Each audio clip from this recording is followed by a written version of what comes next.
Indeed, our presence here is a reflection of our shared commitment to the pursuit of justice and the rule of law.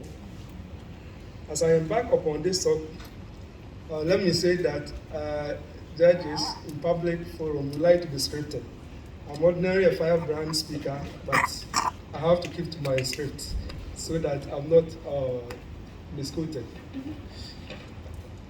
As I embark upon this talk, it's worthwhile to recall the received wisdom that without law, and for that matter, law students and eventually lawyers, judges and legal academics, there cannot be meaningful eternal vigilance, which ancient sages have acknowledged the price of liberty.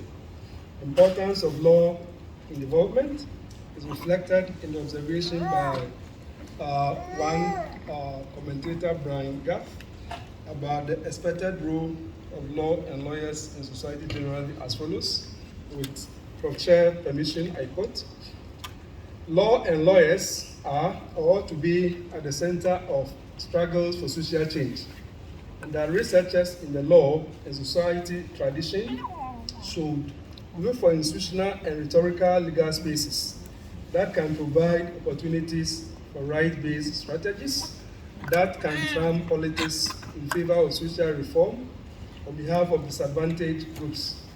Legal discourse and legal actors are naturally key to these strategies," unquote.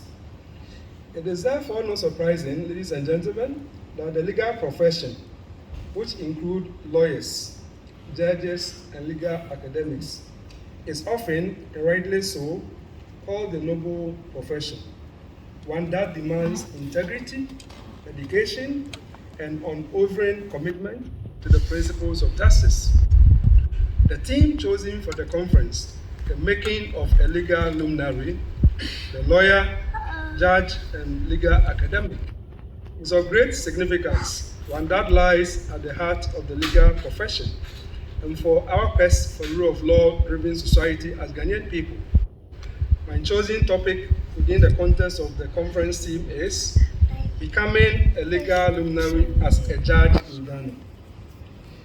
It is remarkable to know that the relationship between the triangular dimension of legal profession in Ghana, which of the three legal professional subcategories emerge first?